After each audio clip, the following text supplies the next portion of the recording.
Hello, everybody. Welcome to the King of Anime podcast. It's been a while. It's definitely been a while. How's everybody doing? This is the show where we review anime. We pick 3 anime, then we review it, and then after each episode, if we get done discussing them, we decide if we want to kill them or pass them on to the next week. If one gets killed, it's voted off, and it's never coming back. Co-hosts, introduce yourselves.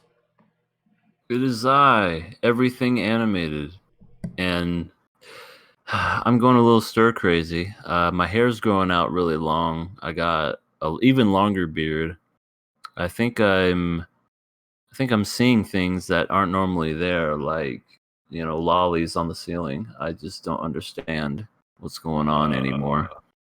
And yeah, I'm just going crazy. I hope everyone else is not wanting to eat their shoes. I've already lost my sanity, so. You don't sound okay. But I am Satsuki. Yeah, man. This C virus is keeping me inside. Even more so than I am. But that gives me time to watch anime and not make excuses. And pretty much I watched everything today, so it should be a ride. It should be a ride. This is usual. Jotaro Kujo is in the chat. Yuri, Yuri. Yuri, Yuri. Ora, ora. Ora, ora, ora, ora. Zawado! Double. Let's just talk about JoJo, shall we? Yeah. All right, let's go. Let's talk about stands. Which one? Oh no, God! Is the internet monster back? Oh my God! I didn't know. No, it is not. Well, I'm still okay. No, I'm okay. I'm here. Okay. You just roboted a little bit there. Oh God! The one time. The one time. Isn't that amazing? In 6 months. I know. Some things never change. I had to keep it the same, Yeah, it's better to stay consistent. Yeah, exactly. I rebranded the whole show. We took 6 months off, and we come back, and everything's just the same. Speaking of terrible segues or something, Yuri Baseball. This is locked in by me because ReZero got delayed. What's your thoughts about ReZero getting delayed? First of all, I'm not surprised anymore. Everything else in my life that I love keeps getting delayed, so it's just par for the course at this point. Damn. I don't know what's going to go that heavy, but I'm sorry to bring it down. Yeah, it's not a fun time. I was really looking forward to it because the director's cut came out. I watched that all the way through, even though there was minimal change to it, with the exception of the last episode, the last like 4 minutes or so. So it's disappointing to say the least, but if the delay is something that will help, people not catch this virus and whatnot, then I'm fine with it. It's just anime. I think we can actually say coronavirus. So I'm not taking any chances. Well, you already said it, so you already said it. So We've already been struck. oh my God, they're gonna give us strikes for Well, there's like a thing in my studio tab. It's like you can mention coronavirus now. I'm like, thanks. I don't trust YouTube. YouTube don't like us simpletons. Well, yeah, that is fairly true. Jotaro saying he didn't get the notification. To which I have to say, Jotaro, did you the bell? Double. But but it's a live stream, so they're not. For some reason, YouTube doesn't send them out to everybody. It's ridiculous. So Yuri Baseball, aka Tamayomi, episode 1. Yomi is a pitcher in the baseball club, or well, she used to be. She meets the twins Yoshino and Ibuki on her first day, and they bond over their love of the baseball. But when Yomi runs into her childhood friend Tamaki, not from Fire Force, thank God, she remembers the promise she once kept with her, which is to make out.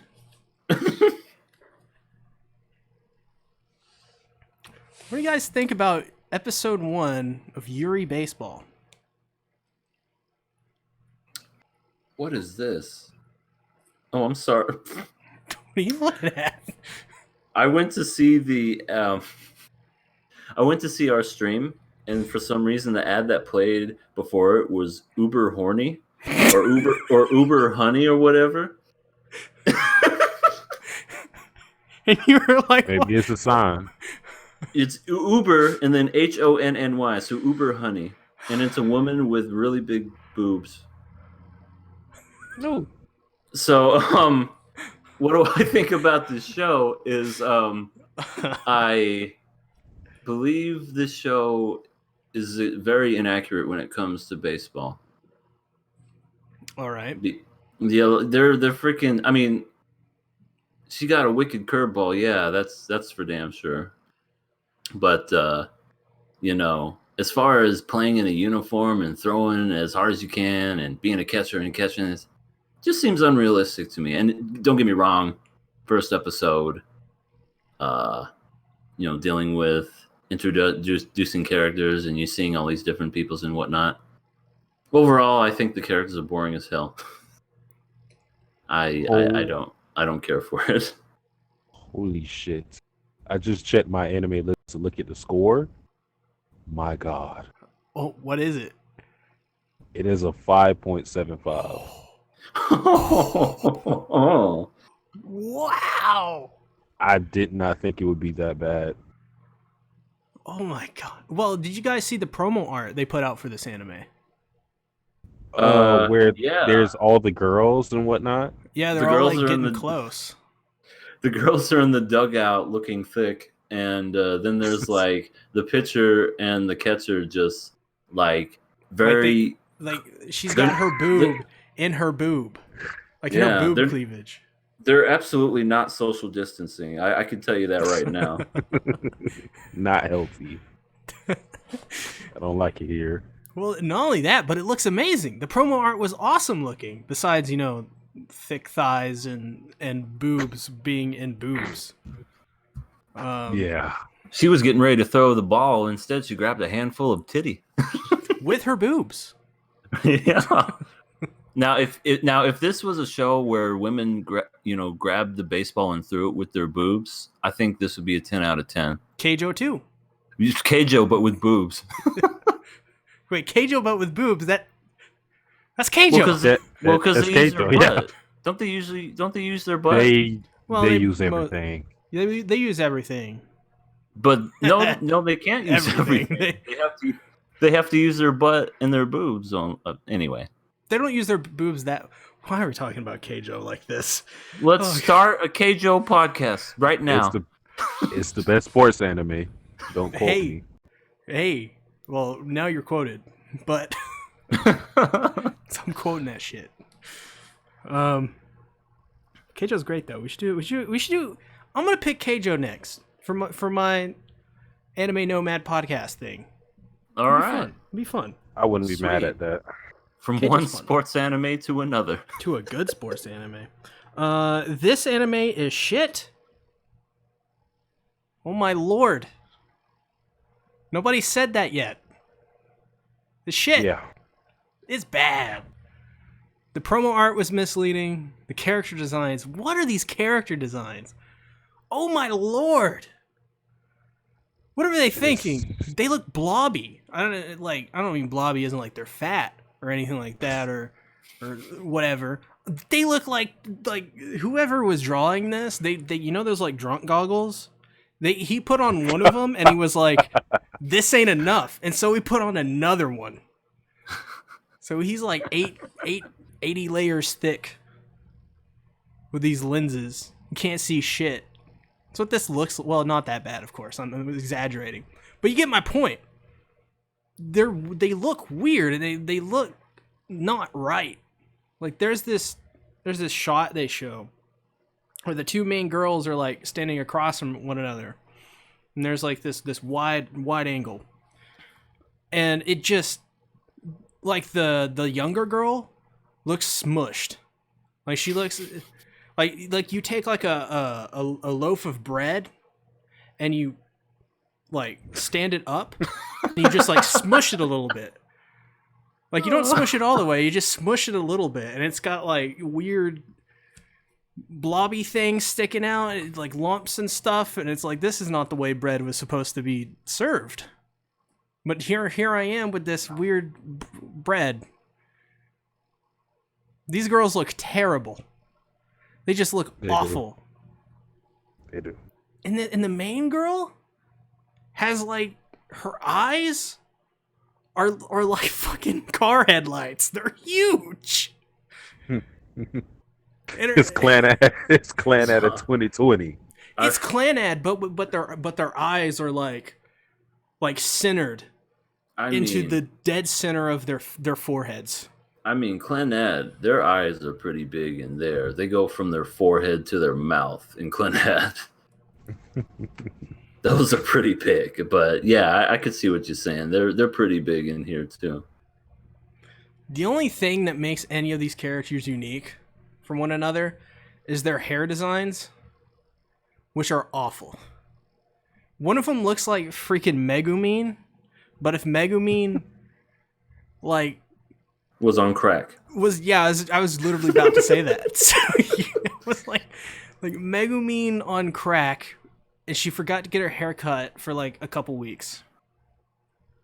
And she also ate a bunch of bread that little like smushed bread. Yeah. Let alone this episode was boring. Really boring. What'd you guys think about the story? 80% of the episode was them throwing the ball. That's literally all it was. Nice pitch, nice catch, nice throw, nice place. And it's it's fantastic if you're into that sort of thing. But I mean, there comes a point where you're just like, okay, we get it. She can throw this wicked curveball, and the reason why she had doubt in herself was because the players that she played around sucked ass and they couldn't, catch her wild pitch. But I don't know. Is the ball she even is the ball that she throws even possible to do? I mean, to me, it looks like a curveball. Me being a fan of baseball, I've seen throws like that. She throws right-handed and is basically curving it to where it looks like they're going to hit the pitcher, and then it just drops in for a strike. I've seen stuff like that. Some left-handeds can do that too. It's really cool, but in an anime, it just looks ridiculous. Like, it's not that amazing, but like it's really cool because you just don't know where the ball's going to go, and really good pitchers can like psych batters out with that. But of course, she's what was it? The blonde twin was just like, "Oh, that ball hit me," and then she caught it. What? I caught it? Yeah. As if she didn't know where the ball was coming in. Come on now. Yeah. I don't know anything about baseball.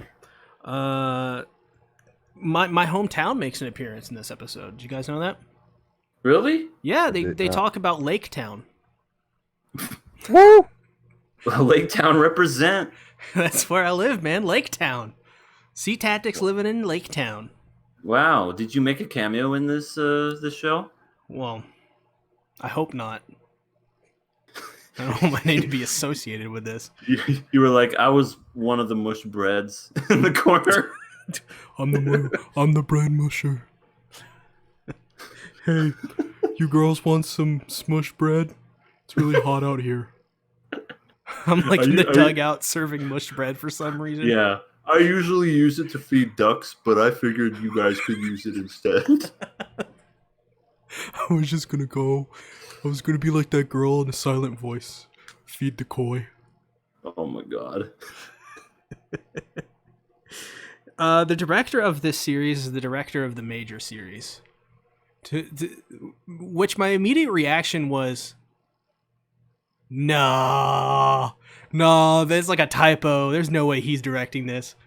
Because Major is actually good. How can he direct this? Also, have you guys seen the manga art? Of There's this? a manga for this? Yeah. I was gonna say, no, I haven't. So you know how these girls look like they're like late teens, early adulthood? Yeah. Well, Sure. in the manga, they are kids. They are little Like- girls. Okay, how old we talking? They look like they're 12 or 13. Oh my god. Then they're still playing t-ball in the manga. Which, when I was looking at the manga, I was like, oh man, if you have, for some reason, to watch Tamayomi, or just you have to get that Tamayomi fix. Even though the girls are like 3, it looks considerably better. Might as well stick with this manga. You know what, Satsuki? Did you ever talk about this anime yet? I'm looking at it now. Yeah, the manga designs, I like them a lot better than what I've seen in the anime. I do have to say though, it is a certified Yuri because the source that I found it on was Dynasty Scans and or the Dynasty site. And if you know anything about that, that's like all Yuri stuff. But yeah, I digress. But episode was boring as hell. It didn't hit on any front. Not on the Yuri part, not on the just comedy. And I felt like it was melodramatic because like the main character has this pitch where she's scared that nobody can catch it and she's been discouraged, and it's just I didn't like it. It felt like they were trying to make it seem like tragic almost, but it wasn't that serious. It wasn't. I was bored throughout the whole episode. After I watched it, I just sighed and I said, another Yuri series that just dropped the ball. And literally, I didn't even try to do a pun there, but yeah. I was about to say, that was killer. But sadly, it wasn't. Speaking of killer, what are we giving this? I'm putting this thing in the grave. 2 bullets in the head. Pow, pow. Killing it. Yeah.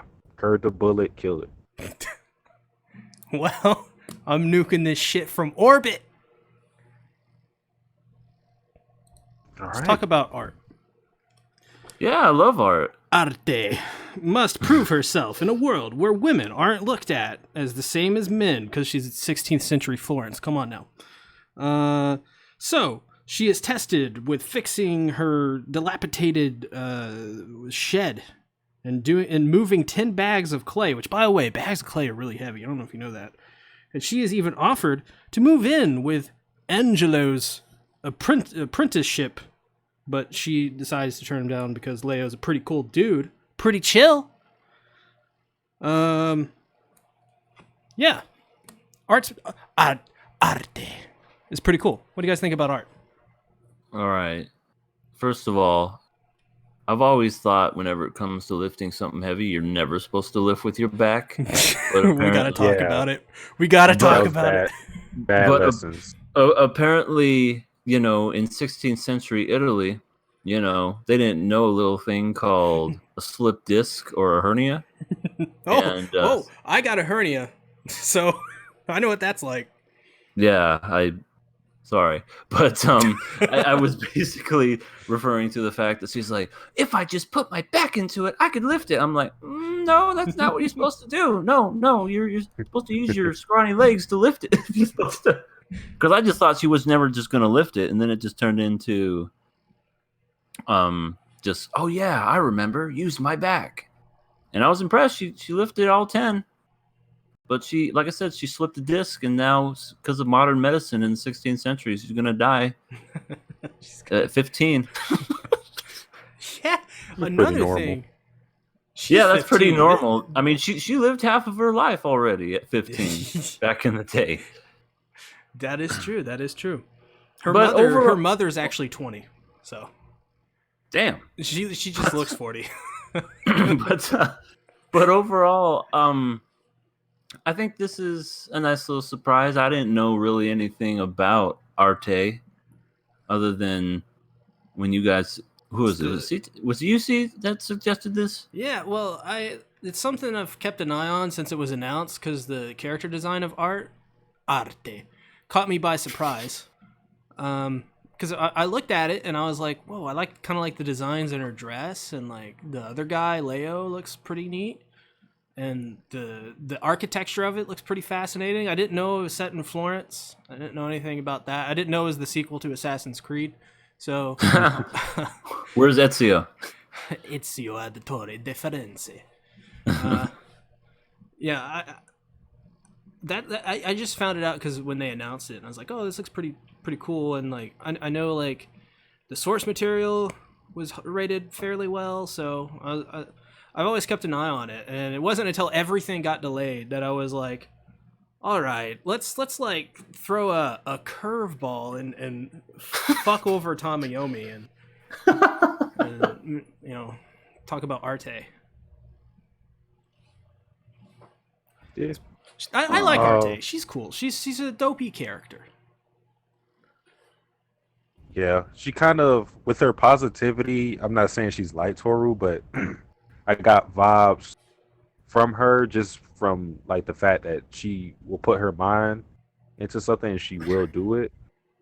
But this is mainly for episode 2. I like the fact that we're following the character in a time where, they're not looking at women in a positive light. They expect them to get married off and, do quote unquote women things. But I do think episode 2 was a little too heavy handed in trying to, they were too heavy handed in trying to get us in the mindset like they're misogynistic. And I understood it from episode 1, episode 2, because they literally had a lot of dialogue where the dudes were saying she's doing this even though she's a girl, and I'm like, I get it. You kind of already told us that when you had her mother basically tell her that she should just be married off to somebody, and then we had another scene that I thought, while it's not subtle, it's still better than what they were giving us with the dialogue where he said that, oh, you should be seducing a guy to fix the shed instead. Those are little jabs that I feel are more natural. So I would have liked to have seen, I guess, that topic handled with a little more tact, because it was, like I said, pun intended, it felt like they was trying to paint a narrative, but it was too obvious.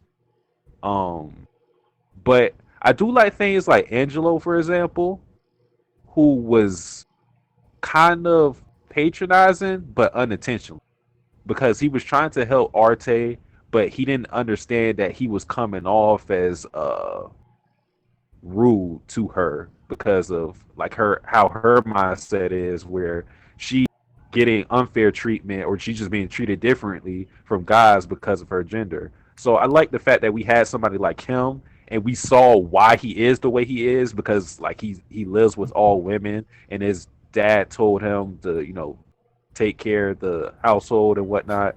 So I like things like that. Did you like the fact at the end of the episode, after you see him fixing all the women's issues the previous day, comes home again and says, "You know what? Do it your own damn self." I thought that was so funny. Perfect. Perfect. I saw. I a wanted woman I wanted to lift see 10 their reaction bags. though.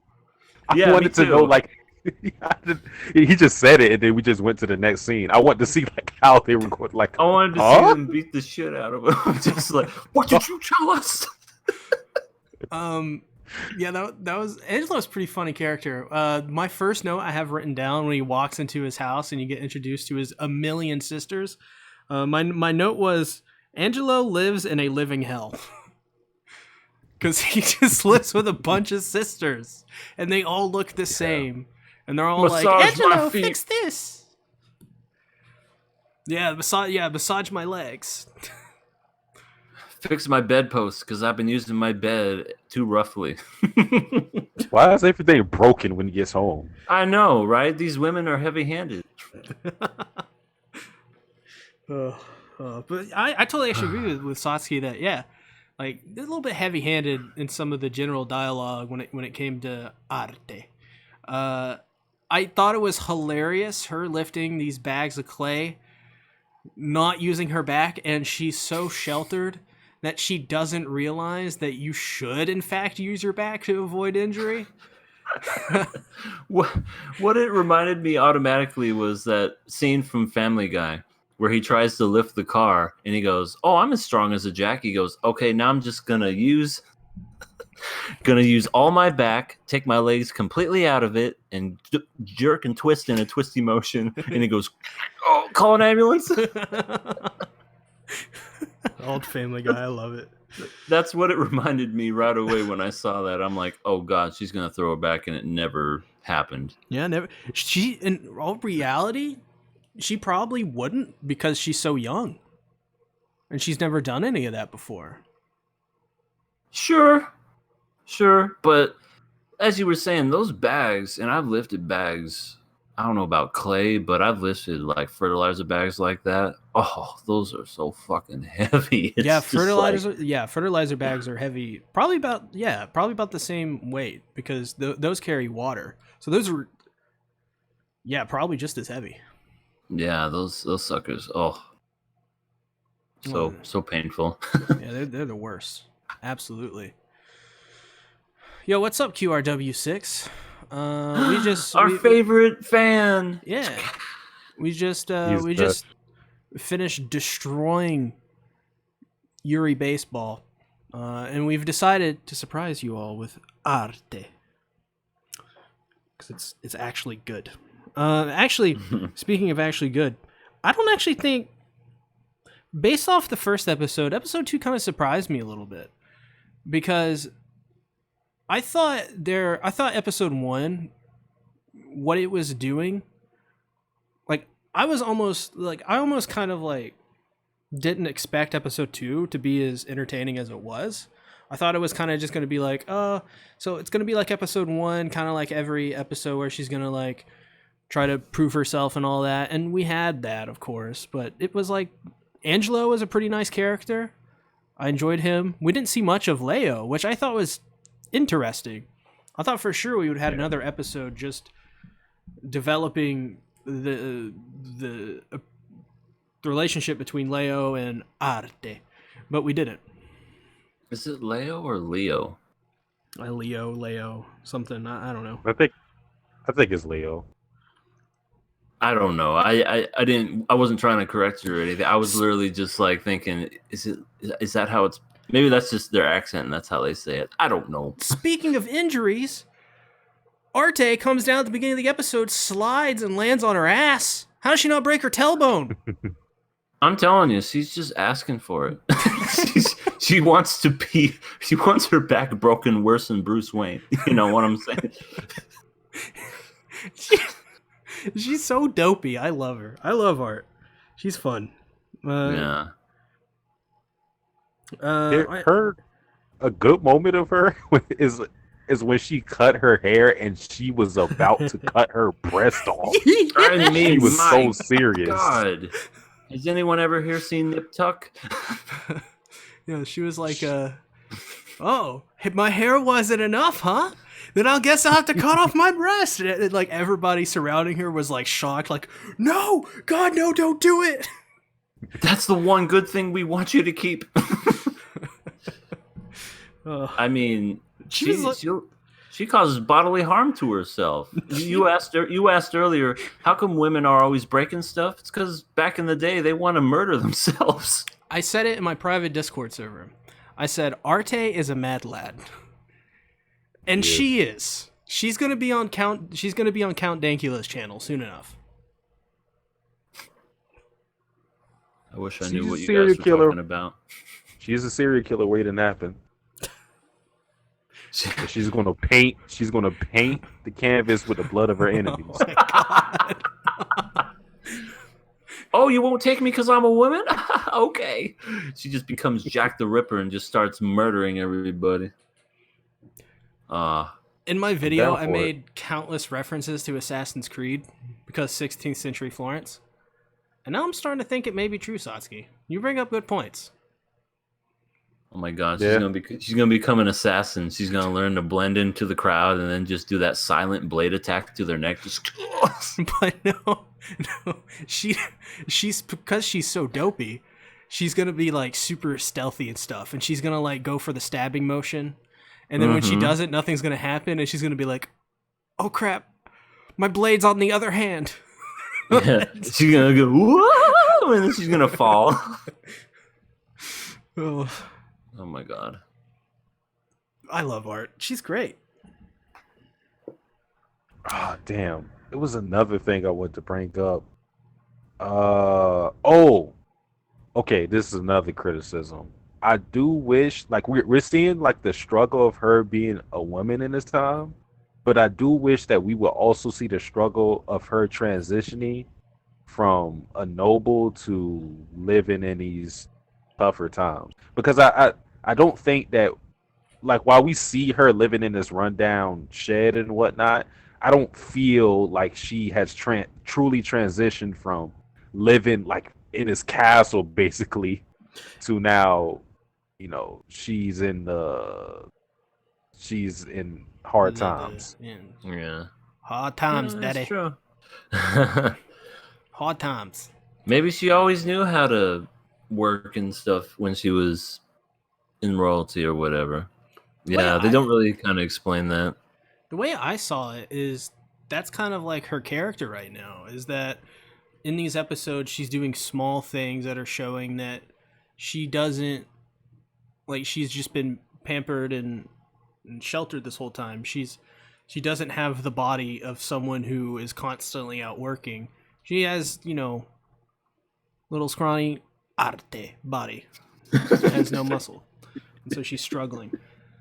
That's the way I saw it. But I agree, actually. I think it would be cool if they mentioned more of that. Of like, hey, she's like a noble. She's like actually mention it in dialogue. And like Leo would be like, hey, you're a noble. You need to not lift with your legs anymore because you're gonna die if you keep doing that. Instead, put your whole back into it.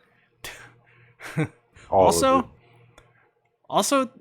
be careful walking down these stairs. You could slip and bust your ass. Oh my god! Oh, there's this part in episode 1 where Leo is like, "Here is your new castle," and it's the dilapidated shack. And she goes in and she's like, "This is a cute shelf." Or no, it's like, or no, she's like, Yeah. "This shelf is broken, but it's kind of cute. This desk is broken, but it's kind of cute." And she's like, It's pouring rain and it's freezing. and like all of these I'm gonna like catch pneumonia. and all of these things she was saying as she was like moving out of her mother's house of like, "I'm gonna make it on my own and be an independent, and you'll see, Mom, you'll see." And then when it starts to storm and rain, she's like, "I'm gonna make it on my own." This I is where I like got like the this. Toru stuff from, because like I thought about like Toru living in that tent for that short period of time that she did. She was living through typhoons and whatnot. That's where I got those. Like that's where I got the vibe. Yeah. God, she's so like, there's something about her character that is so funny to me. What do you guys think about Leo? I like your archetype. He, the cool senpai, like the the like grumpy old guy. with He a would fit. heart of gold. He would fit perfectly in a library if he was part of that, because he always hates noise. So he's just that type of person. He's like, you're too loud, and you're high spirit young woman. But yeah, I think he's cool. He's the only one that, even though he gave her a task that in his mind he felt like was physically impossible for anyone to do, he still did it, thinking that she couldn't do it, and she did. So I think that shows you, okay, he's a man of his word. He's gonna keep her on. I don't think he's regretting taking her in, because at least he's getting work done, it seems like. Yeah, it seems like Yeah. they really get along quite well. There hasn't been any like Arte does something super dopey and messes shit up and he gets really mad at her yet, or there's no like it's kind of refreshing. They kind of get along really well. Like they respect each other. I think he sees himself in her. And I think, and thank God there's no romance between these two. thank God. Thank God. Even though, is it legal in the Florence? Oh yeah, Italy? 15. That's like you said, she's like 62 in now age. She's ripe for the plucking. It's just, yeah. I mean, but yeah, look at her. She doesn't look like she's 15. She's got really good I know. genes. Yeah, she's. I'm just gonna leave it at that. Yeah. He's pretty cool.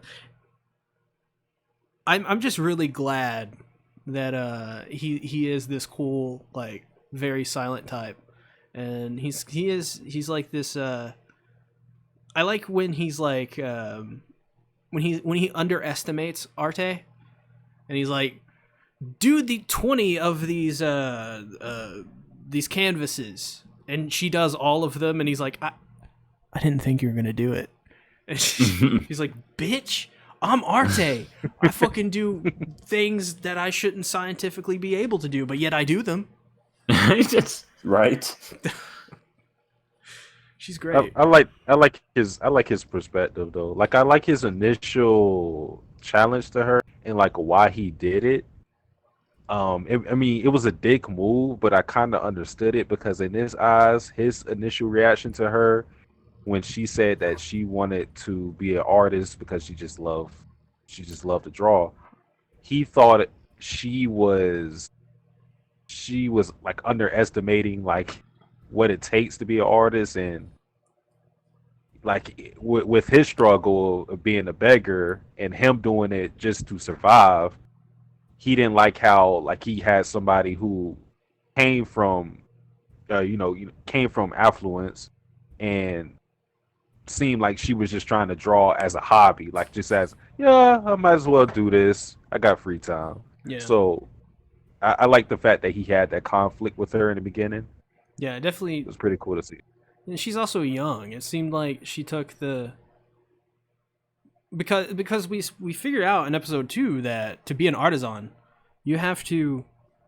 It's like a year of just following your apprentice's orders, and then like 3 years of going out and traveling, and then coming back, and then like doing something else. I forgot, and then you get to become an apprentice. Yeah, I wrote it all down. 3 years. As a trainee, doing prep work, cleaning, running errands. Then through 3 years as a journeyman, taking care of backgrounds and props, and then last thing you do is get registered as a master. Go from there. Master. Damn. Yeah, no. She's gonna be dead before that happens. Fucking tuberculosis is gonna get her. Oh. Or the corona. What's the corona back then? just a bottle of corona comes out of nowhere and hits her in the head, and she keels over. Then of course she wakes back up because she's Arte and nothing kills her. So more like the Black Plague would take her before anything. Oh yeah. Well, no, isn't that 13th century? No, this I think around this time, the Renaissance is when the Black Plague started to happen. Well, I'm I from could be America, wrong. so I don't know anything about history. Yeah, I'm a time traveler. I'm 149 years old. So what you're saying is you actually got to meet Arte. Yeah. What was it like? She, You look great though. Look yeah. great. Oh, thank you. Thank you. She she was fine. She just, when I met her, she was like, whoa, and then she fell off a 30-story building. But I went down and went, are you okay? And she's like, I'm okay. Oh my god. There's more dumb art moments. Arte. In the beginning, in the first episode, immediately when I saw this, I was like, oh, this ain't gonna fly in 16th century Florence. Arte, what you doing? She's like in the window with like her I guess her pajamas on. And then that maid comes in and it's like, you're so immodest. Get out of the window. You'll show everybody your nude body. Ooh, look at this lady showing off her body. Like, she did that same thing in episode 2 where she lifted up her skirt because she kept tripping over it, and all of a sudden, oh, look at those legs. She's practically naked. Can't believe what I'm seeing. All the guys are loving it, though. They're like, yeah. You push those supplies. By gods, I've never seen a woman like that before. That's back in the day. You know how Sasuke's likes all those sadistic, murderous women? Back in the day, that's I would Arte. never. I mean, this is the perfect century for that. They tortured people in the most extreme ways. Well, like if Satsuki was if he lived in 16th century Florence and he was Angelo, but it was still like Satsuki's personality and everything like we know him now, like he would be like that would Arte's his girl. Like that would be the equivalent of murderous for him in those days. Does that time machine still work, EA?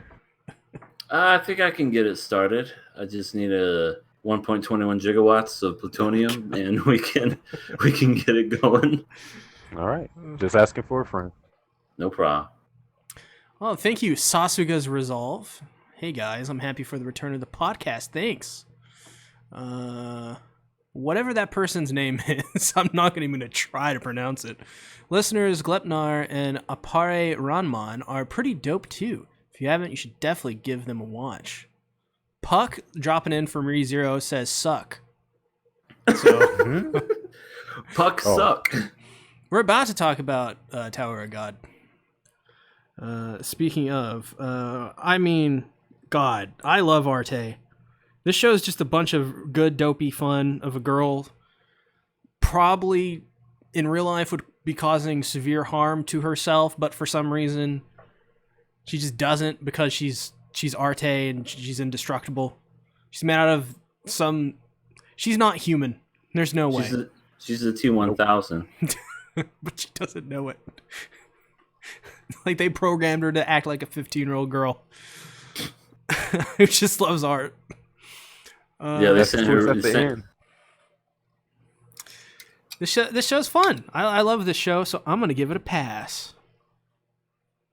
I'm gonna pass it as well. This show has been good so far. Like Sasuke said, it can be a little kind of in your face about she's a woman, but I can understand where it's coming from. It's how it was back then. But I'll give it a pass.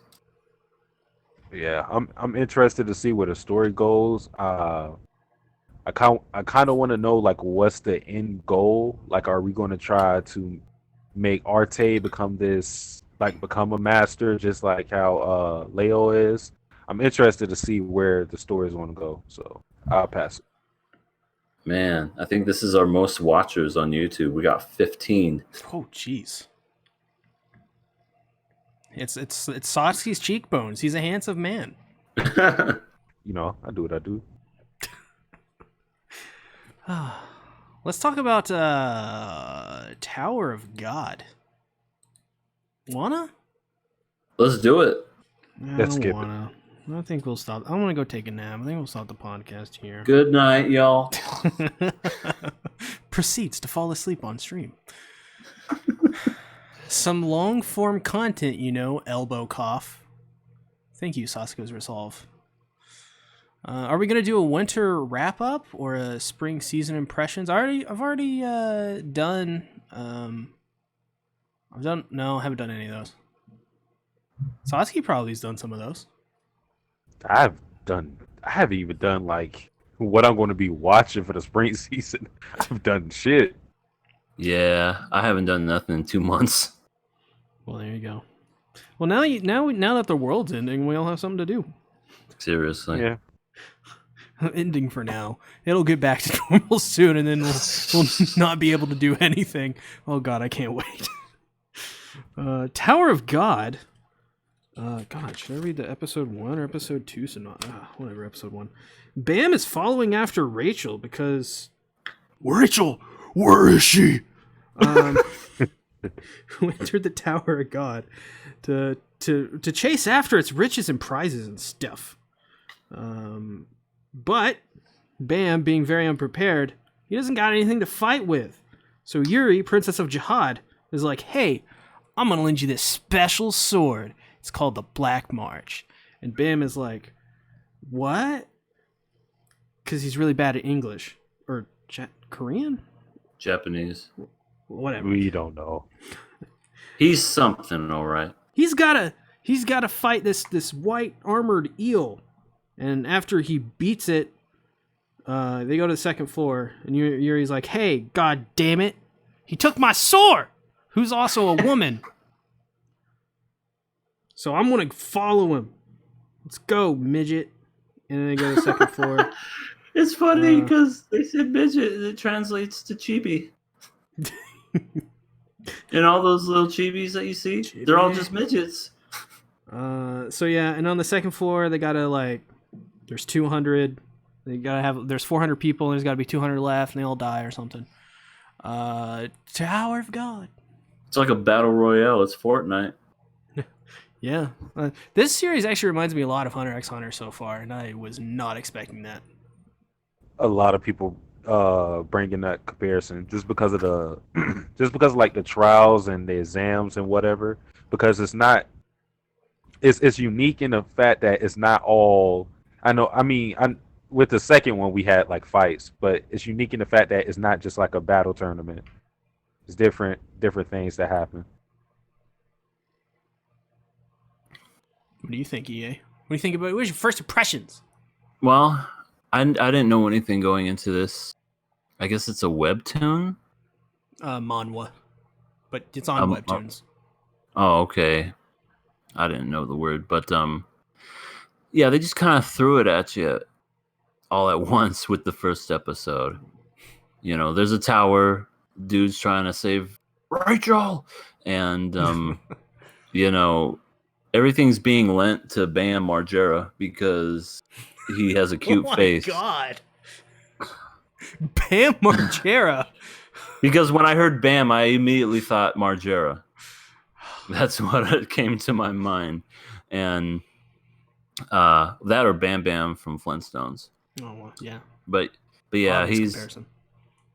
I don't know how powerful this dude is himself, but the sword, I guess, is like really powerful and strong. And yeah, the first episode, I was just more confused about everything. Like, they were setting it up and whatever. The second episode, I actually liked a lot better, and I felt like the second episode, introduced what's the blue hair guy? What's his name? Cool. Yeah. Good, that's right, Coom. And I want to say Khan for some reason. Con Man and Rax. That's his name, like T-Rex. I think it's Rock. Rock. I'm gonna say he's the Rock, but I thought those guys were pretty cool. Like, I didn't know if he was gonna end up dead, and then he started doing those really funny faces, and he ate a bunch of like chocolate bars. You're not like, when you're hungry, Rock. Yeah, I personally think this guy's funny as hell. I didn't know if they were gonna kill him off, but now I know he's like a good. Well, I think anyway, that he's gonna be a good like character, and I'm like, okay, I like this guy. And yeah, we introduced to a whole bunch of other different characters. Guy in the sleeping bag, one guy that kind of that guy was awesome. he literally just in a sleeping bag and just walks through this force field like it's nothing. Yeah, freaking yeah, just a whole bunch of other different characters, and I don't know. The show's pretty interesting so far. I still have no idea what's going on.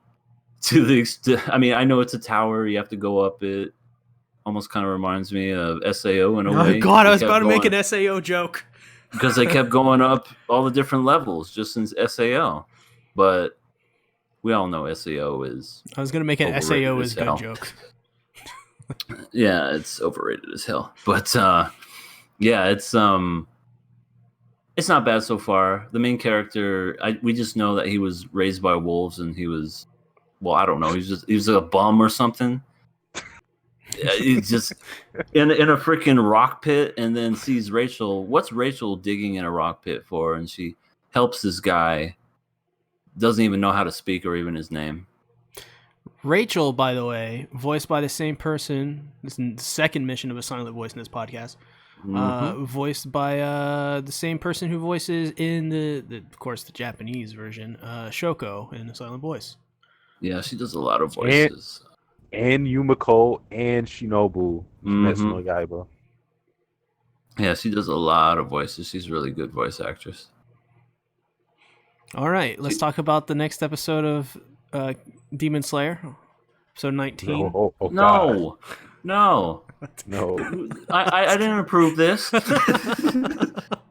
Just kidding. I didn't approve this. I thought one of my favorite. So I read like 5 chapters, which is roughly pretty much just the first episode, or the first 5 episodes of the manhwa, which is the first chapters essentially. If you're used to reading by chapters, of this like a while before, just because I was like, oh, Tower of God, I know it's very popular and stuff. I want to get into it. One of my favorite scenes from that, and I'm so glad they kept it, was when Black March comes out of her sword, and Black March is like, you know what, kid, what do you want? And you want riches?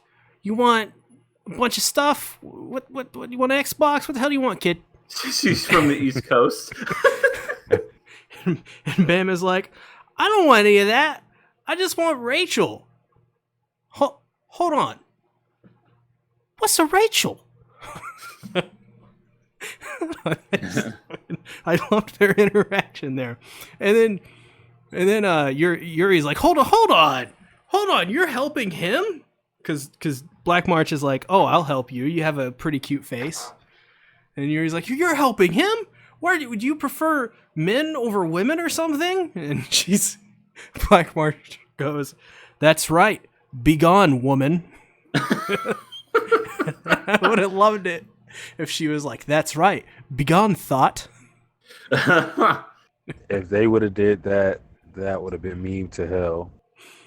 Oh my God, would have been amazing. Amazing. Yeah.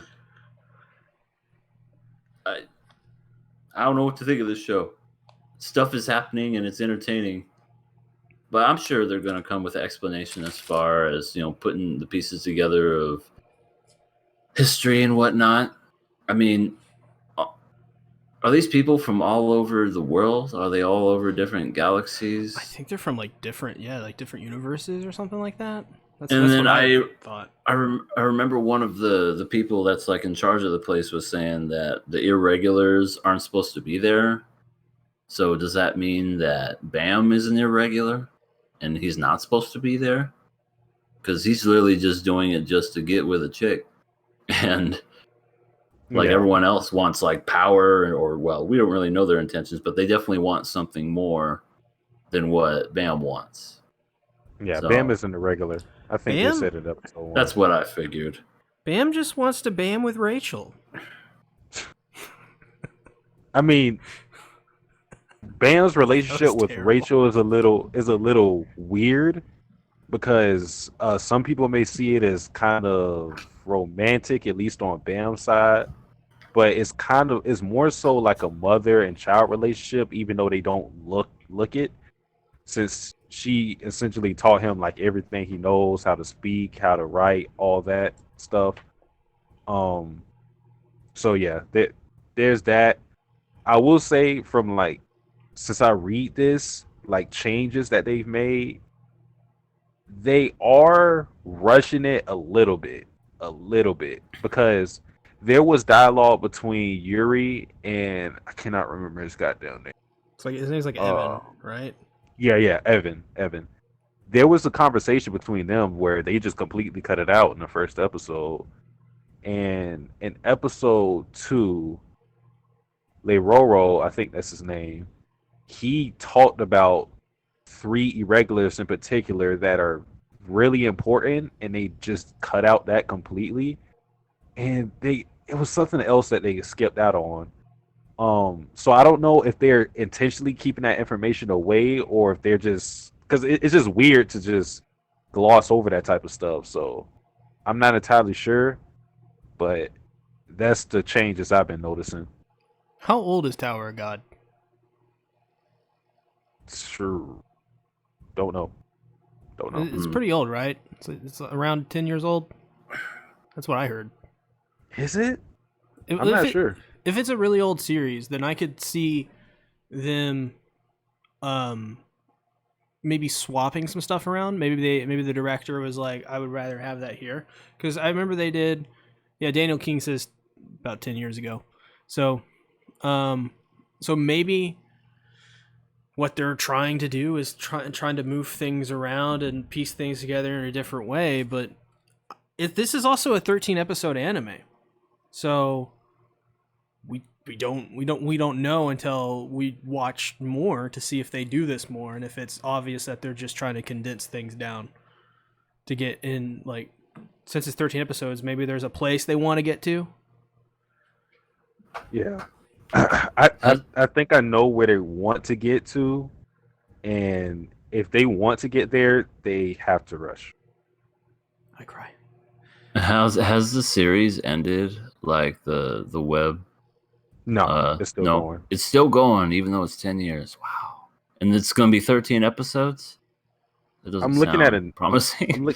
I'm looking at it now. The first chapter was 2014, June 30th. Okay, so like 6 years. Yeah. It's very. So, It is very interesting. Actually, just the experience of watching a webtoon that's now an anime, because webtoons usually are typically a little bit faster pace, or manhwa, I guess. So watching these in anime form, it's so interesting. What do you guys, specifically Sasuke, what do you think about the art? Oh, people may hate me for this. I am not a fan of the art style. It just looks too. I don't know what the word is. It looks. I don't want to say childish, but it looks like a little too cartoony for me. I can't really explain it. A cartoon I looking can't- too cartoony. Yeah, it's I can't really explain it. They don't look. Maybe it's just because like I know how the designs are later on in the series, but they don't fit what I thought they would look like in anime form. So I'm not really a fan of the art style. The animation so far has been okay. So like as far as like having a webtoon be adapted into an anime, it's doing a decent job. I don't really have many complaints. It's just that I'm not a fan of the art style.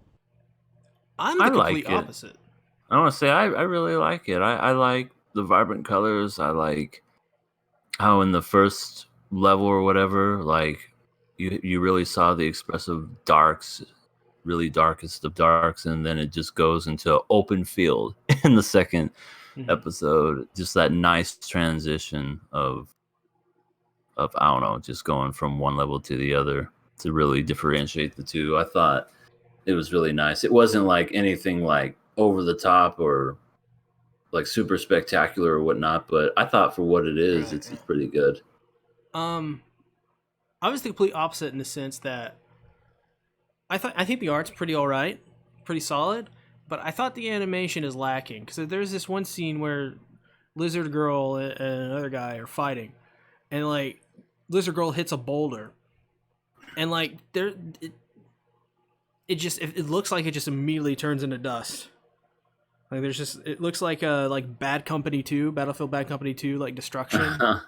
It's like you hit a wall and it's see the initial kind of like falling of the wall, and then it just it just skips the rest of it. That's kind of what it looked like to me. Looked very choppy, and it's just very okay animation. In the first episode, I was kind of like on it, like it didn't bother me much. But by the second episode, I was like, okay, it's a little. It has it's got a little bit of a budget going for it. Speaking of Lizard Girl, Satsuki, you were saying that what is the name for furries, but for lizard girls? Yeah. Yeah, I don't know what it is because I love Anak, so I would have to fit into that category. You're a scaly. Yeah, Scaly. I like how I Rock. love Anak. Go on about your love about lizard. With Bob. They haven't shown like anything for me to stand her. They did cut out a little bit of the fight. It was a brief fight between Anak and Hots. And Shibisu, I think that's his name, Shibisu. The way he got involved in that, he had to dodge some of their strikes. I don't even think he dodged any of their strikes in the second episode.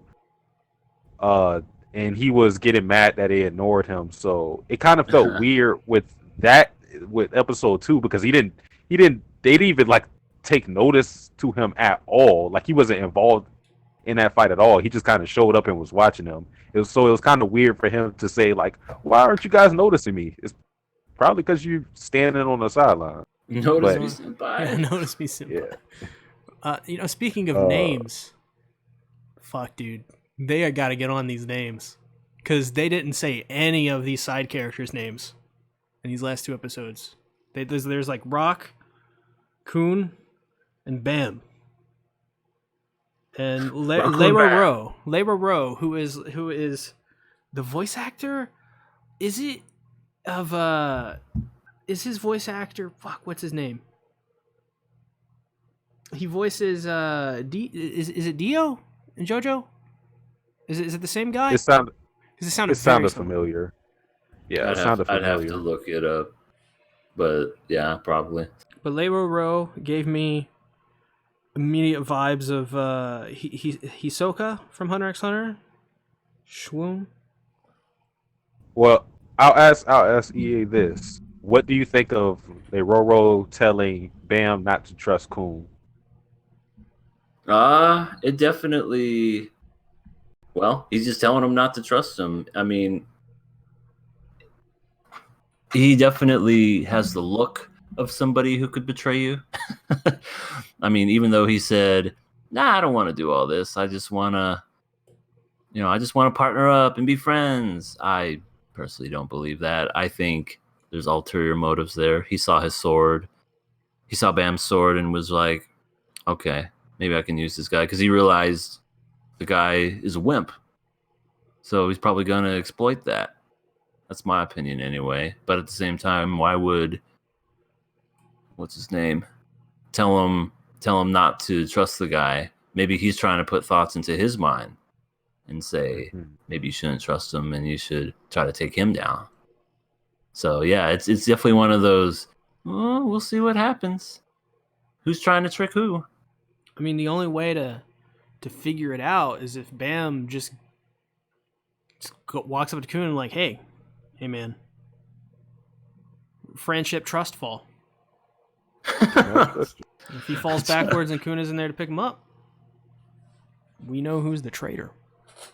Well, he shouldn't be picking him up. He should at least catch him. Oh yeah, well yeah, that's what I meant. If he picks him up, that right there tells me all the trust you need.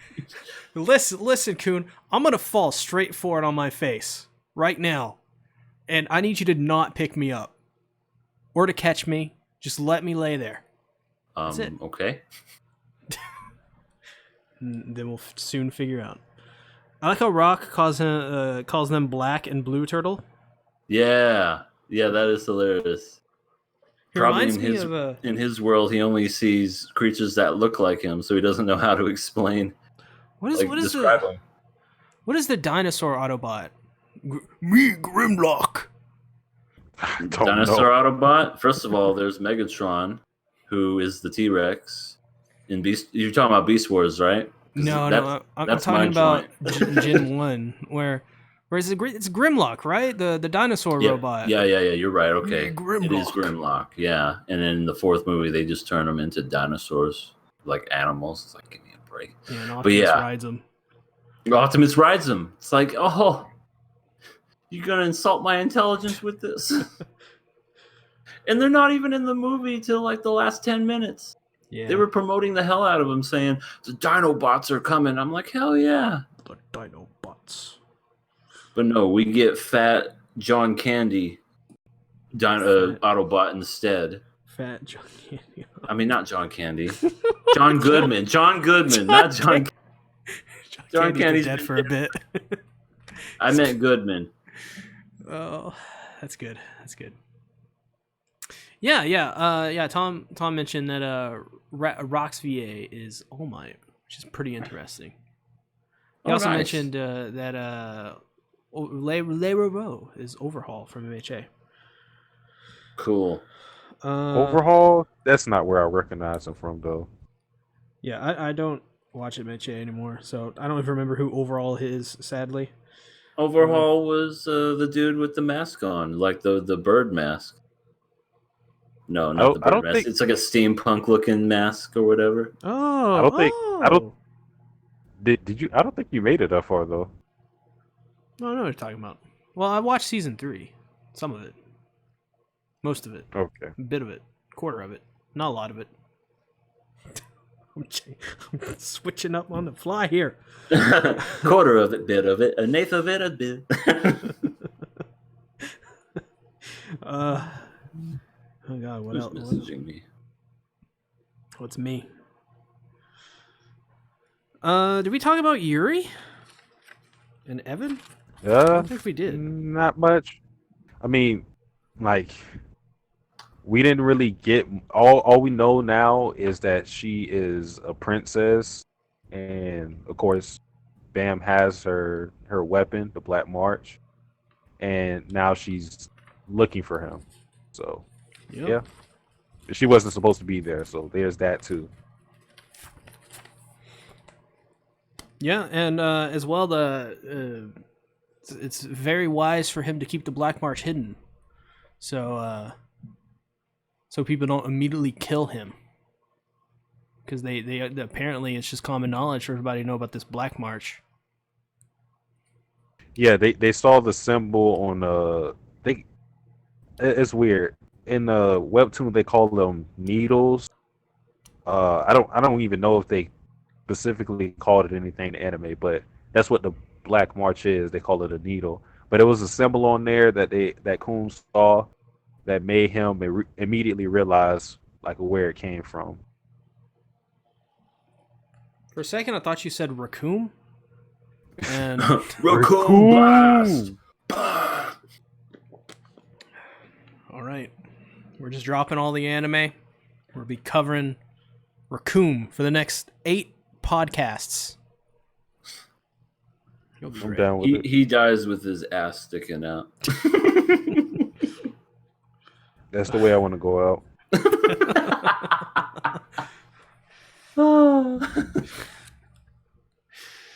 Well, yeah, it's probably not a bad way to go out. Speaking of a bad way to go out, what do we want to give this? I'm giving it a pass. I liked it. It's fun. I am also passing it.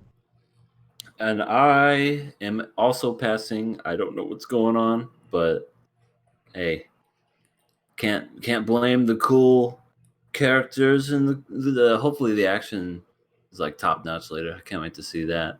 Can't wait to see what happens in other levels other than pushing through a water force. Oh yeah. Well, speaking of which, actually, this is the title of this episode. Actually, this is a question I actually wanted to ask you guys. It seems like every shonen thing that comes out, there's always the headline of, "Is this changing the game of shonen?" Do you guys see this? Satsuki, do you see this? In Tower of God? Yeah, or just any shonen in general. I feel like no, I don't feel like it's like changing. I think Saucy just died. Oh no. Okay, What was I'm the back. question? What was the question back. again? I'm back. You guys hear me? Yes. Yeah. Okay.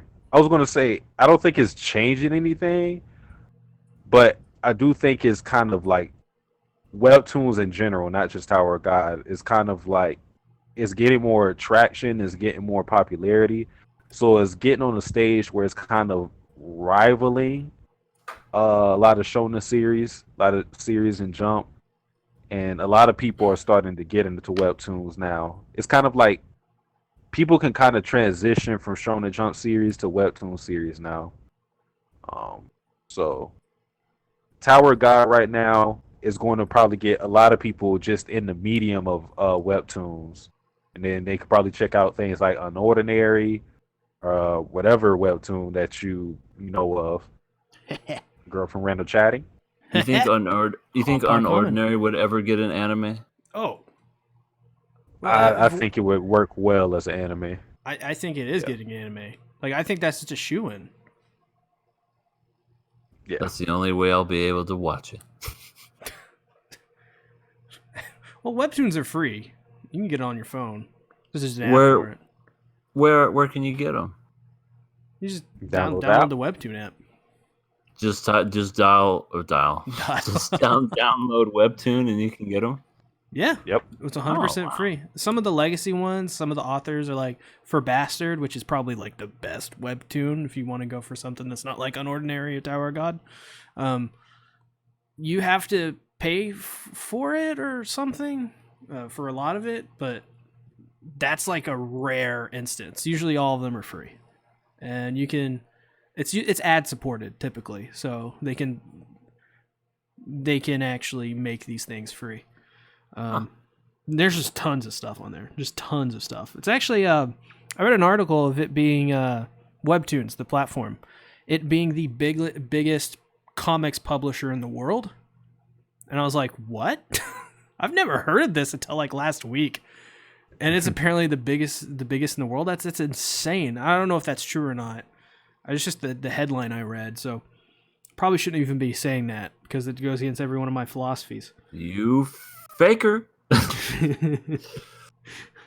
But I see it all the time. I've seen a little bit of it. I saw on Chibi's reviews title of episode 1 is like Tower of God changing shonen. I'm like, God damn it! I'm tired of seeing this. Not every single shonen changes shonen. It's just shonen. It's the same thing. I mean, first of all, to say that it's changing shonen, I disagree with that because yeah, if it was changing shonen, it would probably be doing a lot of things that people hate. I mean, People first don't of like all, change. even the best shonens in the world have a story that you can follow. I just, like I said, maybe it's just me, but I'm just kind of left here going, where's this tower? Where does it come from? Why are we here? This and that. And I get it. We're going to have to be picking up all the pieces later on. Hopefully, maybe. I don't know what this anime is going to be doing, but I guess just overall, it's entertaining. But to say that this is changing shonen, I don't agree with that at all. Listen, guys, if Black Clover couldn't do it, no shonen can do it. We're all just stuck watching Naruto for the rest of our life.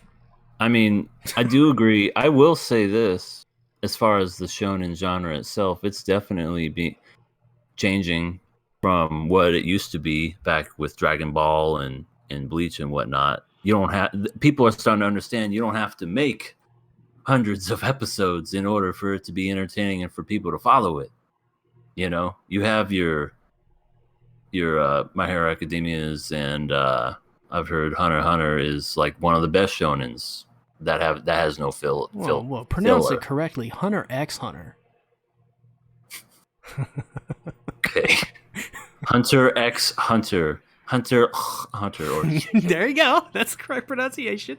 but but I just think shonen itself is changing from what it used to be in the 80s and 90s as an overall I guess genre, because hell, they even took Dragon Ball Z and turned it into Dragon Ball Kai because they knew it was too fucking long. They just decided to switch it up on us. Yeah, they literally sped up scenes in Dragon Ball Z Kai because they were like, "Fuck, we slowed it down too much." God, why do we have to watch Goku get his driver's license? I still think.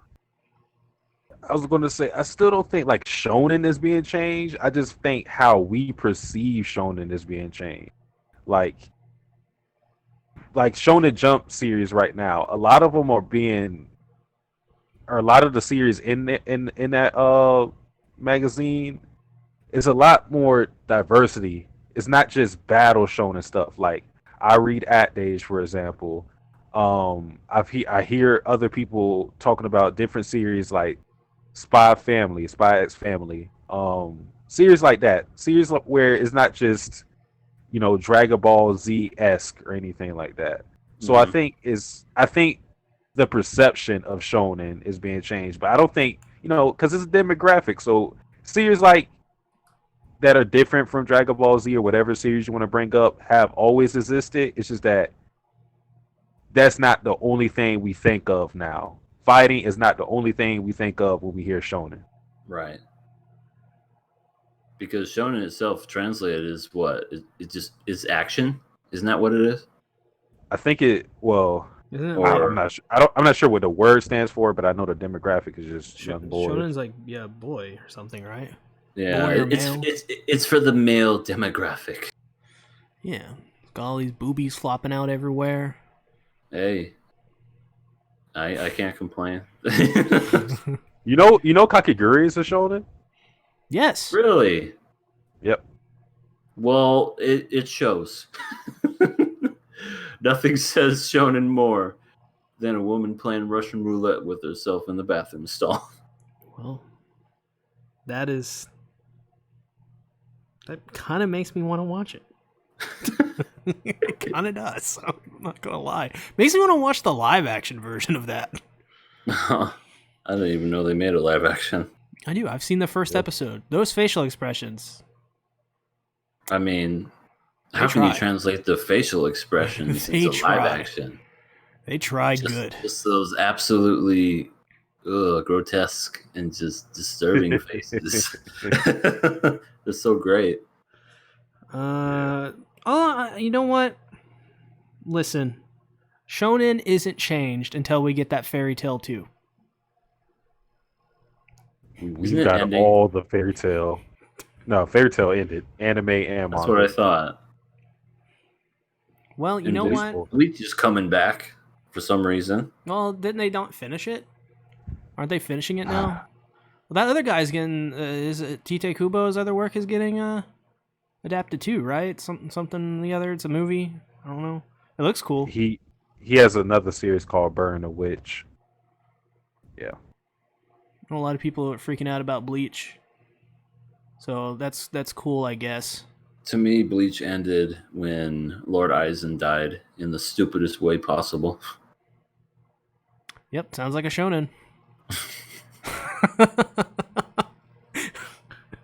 Freaking, they have 10 episodes dedicated to one of the lessers, and then Lord Aizen in the final battle with Ichigo is like an episode and a half. I can't wait telling the King of Anime podcast where we like lock in a shonen and it's so good that we follow it to completion through like 10 years. We're all gonna have families and shit. Like we literally we just never kill off this show, and it's just forever like through 300 episodes. We're like, oh, this is still pretty good. That'd be great. So I guess we could, Snafu got delayed like ReZero Season 2 did. That made me so sad. But, I decided to not announce the replacement for it. Just to have a little bit of surprise. Just like how we did with Arte, which was not planned either. Let's talk about yesterday. Oh, well, yesterday I was working. Yesterday's got nothing on me. I was probably drunk, so can't recall. Rikuo, he graduated college, but he ain't got nothing, no dreams to pursue. He works at a convenience store. And it's been 6 months since he graduated, and he's just working there. He's just lazy. He doesn't want to do anything. He's also in love with his former high school, or his high school friend or college friend, Shinako. But Rikuo is kind of rejected by Shinako.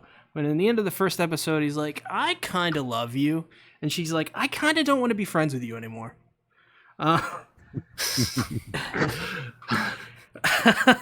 That was a heavy extreme.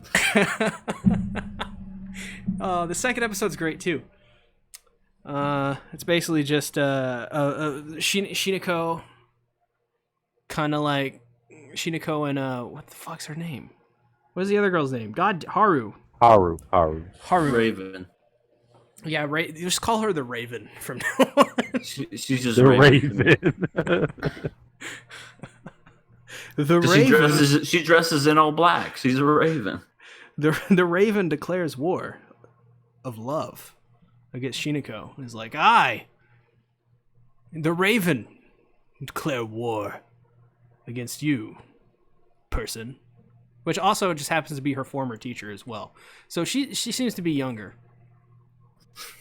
Yeah. A lot of coincidences in this show. There are a lot of coincidences. Oh my god. The second episode, when she's walking home, or no, when he's walking home and he runs into Shinako, and he's like, Shinako, what are you doing here? And she's like, I'm just contemplating the worst time in my life. I don't know. What are you doing? And then the fucking Raven comes out of nowhere. Is like, Rikuo, Shinako, what are you doing here? So many. Yeah. What do you guys think about it? What are your first impressions of yesterday? What do you guys think about it? First impressions. I really liked the first episode. I thought it established our main dude very well. I think a lot of us older peoples can relate to the whole, us having dreams, us going to college, us wanting to do something but not knowing what it is that we want to do. So after we graduate, we go ahead and we just drift from job to job, and this guy's in a convenience store doing, doesn't really have an excuse. He just don't know what to do. And I know a lot of people like that. Hell, there's a lot of people older than I am that don't even know what they want to do, and they have kids. They just go through that, and I thought that was nice and very relatable to the average Joe, where you're just like, okay, this is really neat. Relatable to me as well. I think I have a note somewhere where I was like, this show kind of depresses me in a bit, because I am this guy. I'm this guy. I'm literally like him. I don't know what God, what am I gonna do? And I think that's probably more unique for him in Japan, because I don't know what the economic situations over there like, but in America it's just like, what, like everyone's apathetic about everything. It's like, what dreams do you have when, what is there what is there to work for? It's kind of hard to figure that out. There's just so much to do, and on top of that, life's fucking difficult in many places. More so, life's difficult anyways, but even in the land of the free, it's pretty difficult. So, yeah, and I think that's what I really liked about it. At the beginning, then we get introduced to the Raven, and that's when I was like, okay, this could either go one of two ways. And I was right with one of them. One, this girl happens to like him because, of something he doesn't remember. 2, it's just a random person. We'll never see this person again. I'm like, there's no way that's going to happen. So we're introduced to this person who, I guess, falls in love with him because he dropped his ticket to the bus or something, subway. So she just started stalking this guy because, nothing gets my heart aflutter than seeing a guy late for his train. So that's just, I don't know where it comes from. Yeah, she's probably like what, 18, 19 as well? I thought she was Maybe in high 20? school. No clue. I would say I thought she was in high school. Is she? I don't know. She said she dropped out, but because she's Oh. Shinako's former teacher, and I thought she said that she's taught high school for like a year or so, or was it 6 months or something? I think she is probably still high school age, like around. That's what I'm thinking, like 17, 17. Yeah, that's what I'm thinking. Because if you remember, why am I blanking on her name? Shinako, she had like an attendance sheet or something where she still had Haru's name on there. So it hasn't been that long since it probably has been like weeks or months since she's dropped out. Shit. Yeah. Yeah, so they ain't getting together. They're not. I hope it doesn't turn that way. I hope this The- doesn't turn into an erased thing where he's a 40-year-old man and then gets with a 17-year-old. It's like, please, just why? Where's the Lysol? I think it is going in that direction, guys. And I just don't want it because to. the way I see the show going, and I'm not saying like this is what I want. It's just what I see from the show. Yeah, They are seemingly like normalizing it. They don't see it as weird. Like he's been like hanging, or he hasn't been really hanging out with her, but she's been hanging around him, and nobody treats it as weird. Like, why are you hanging around with this young girl? In fact, the guy Kinoshita was like, oh, you aren't into younger girls? So it's like they aren't treating it like it's a weird thing. So I do think that is a place that they will certainly explore. It may not happen at the end, but it's definitely something they're going to explore, in my opinion. I think so too.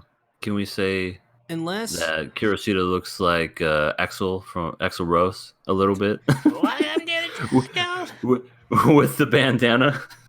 It kind of does. Fuck. God damn it. God damn Axl Rose. So, well, if there's like a time skip where they're like a certain amount of time passes and she's of age and he's a little bit older, sure, I don't give a shit. But it's gonna be her 18th birthday, and then they're gonna get it on.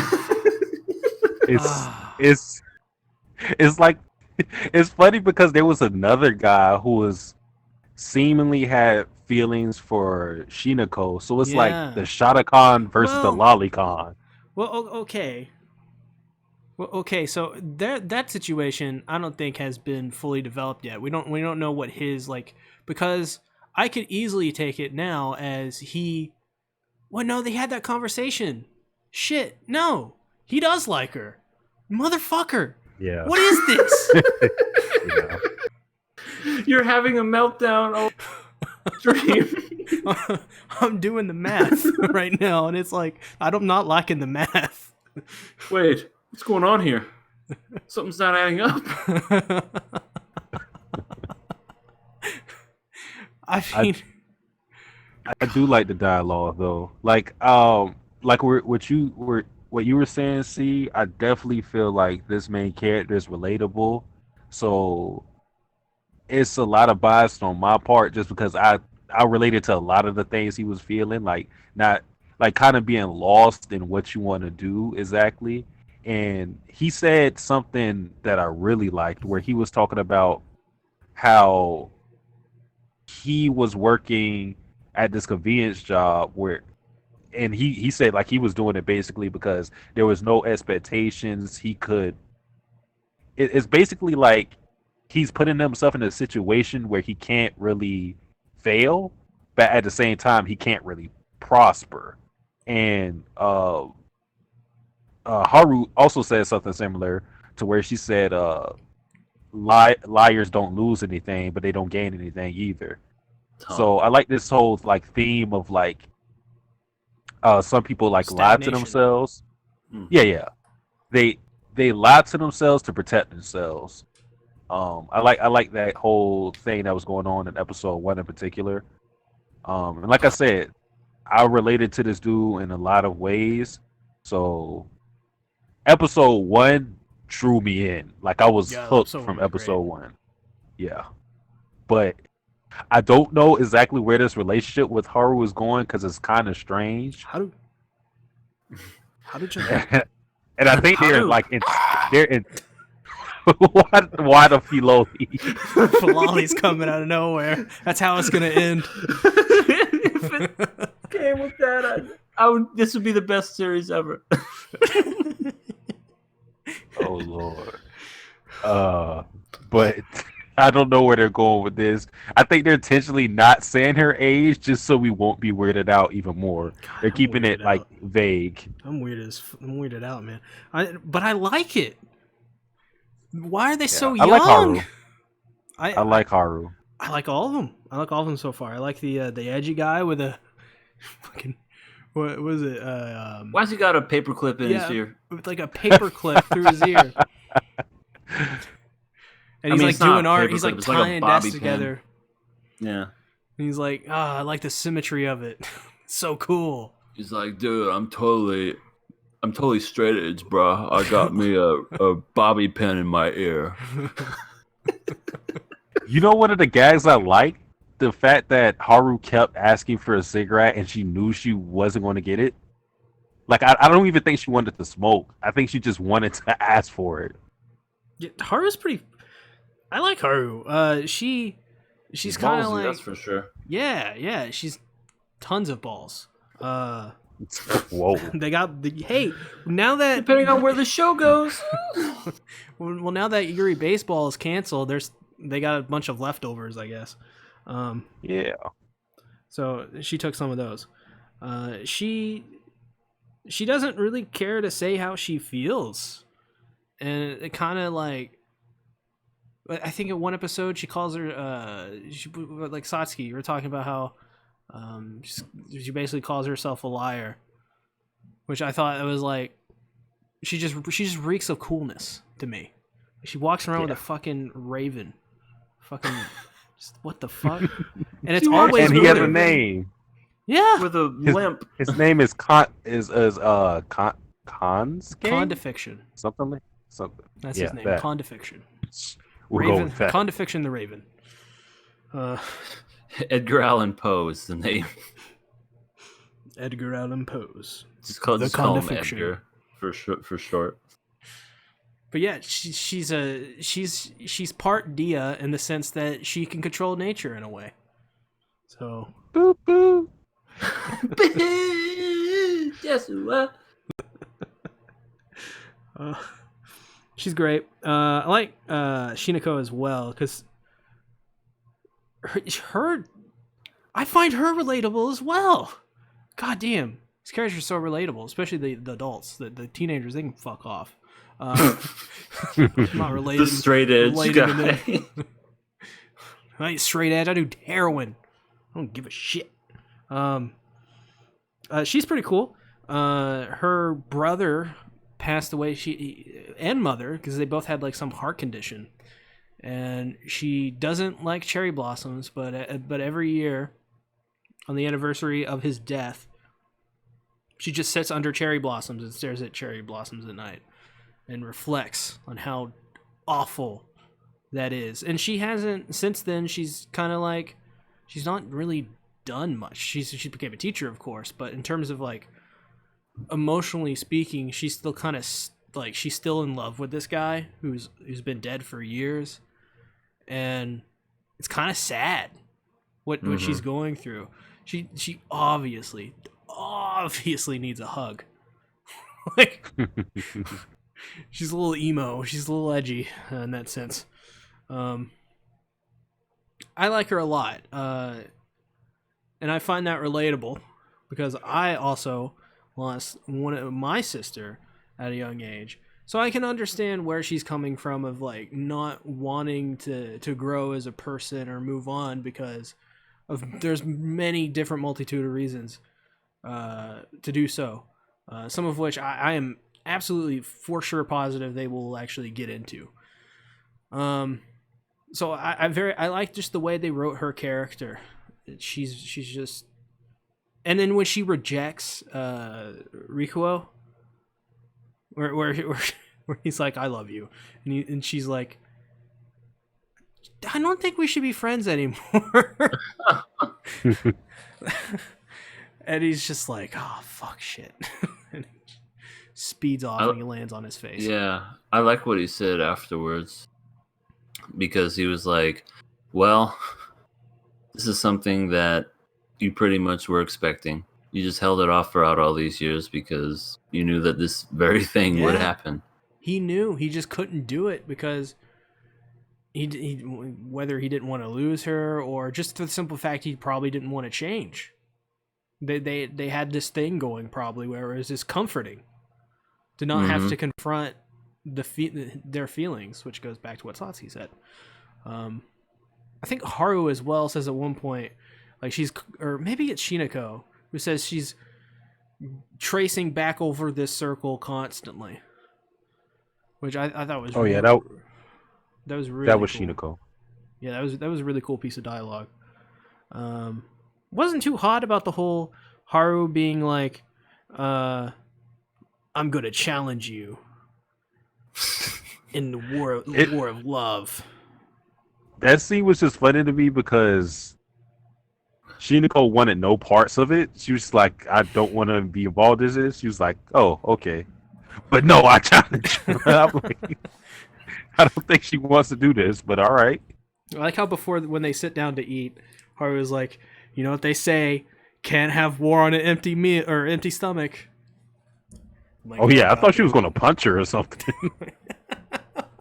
The second that I walked out of that school, like if I was the teacher and saw her, "Hey, I want to talk with you," and I'm like, "Yeah, me too. Why don't you go back to school and stop bothering me?"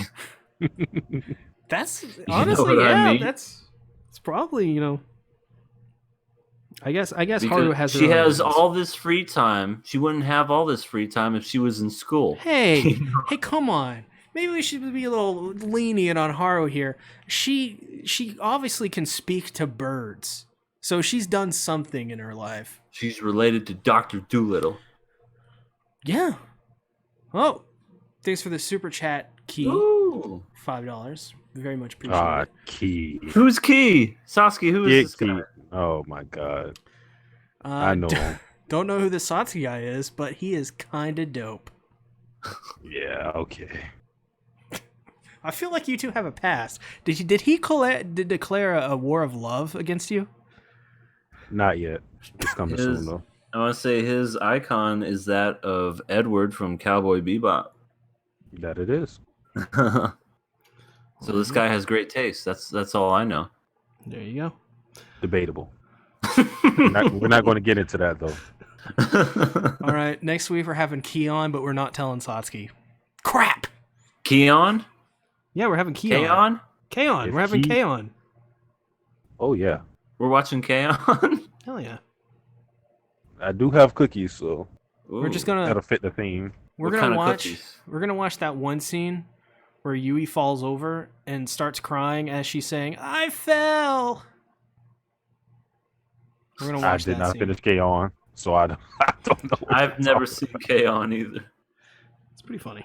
I just know they drink tea and they play music and Eat cake. And Yuri. they sleep. And then there's one that looks like has cat ears. Wow, I was in And then one of them dies at a later time because they have cancer or something. Oh my! Wait, what did the you- fuck? What, are we sure that's gonna I think you watched Zeon or something. I don't know Yeah, what but- the hell you were watching. You're watching I'm- SAO or some shit? I'm getting them confused. I'm sorry. God. Watching I Want to Eat Your Pancreas? What? I want to Eat Your Pancreas is that movie. Is that a real title? Yeah, she has like pancreas cancer and she's dying. I still have not watched that simply because of the name. The name turns me off that much. From that title, it sounds like a zombie movie. Yeah. Oh, pancreas. It doesn't work as well as brains, honestly. I want to eat your pancreas. Thank you, zombie. I had pancreas cancer. But now I'm a zombie, so it's okay. No, what the fuck? We're talking about a romance anime, right? We were at some point. I don't even know where to continue from this. Well, there's like Shinako. I was getting weird vibes from her because she did things in episode 2, like cut her hair. The young boy, I don't remember his name. I wrote it down somewhere. Damn Straight it. edge. Straight CM Punk. Just call him CM Punk. Hayakawa. He mentioned that she was wearing makeup, and I guess that's not, that's foreign to her. So she started to change her appearance after she rejected Rikuyo. So that was something interesting to me. Yeah, I did feel it was quite significant when she cut her hair. Like she also looked different after she did that as well, just in general, like, and felt her whole body language changed. She looked a little bit more like slumped over for some reason. I don't know. It may have just been her school uniform or something. Yeah, she's probably just trying to get rid of the rejecting him for asking. It's like, oh, I gotta get that taste out of my hair. Just cuts her hair just for a change. People do weird things to their body whenever they want to get rid of something, I think. Yeah, cut off a leg. Get it out. Not that extreme. I'm talking about like shaving your head or shaving your face. Not so much chopping off a leg, okay, Jigsaw. You gotta try it first. I'm not gonna tell you try it, EA. Come on now. Fuck, I can't argue that logic. Give me a hacksaw.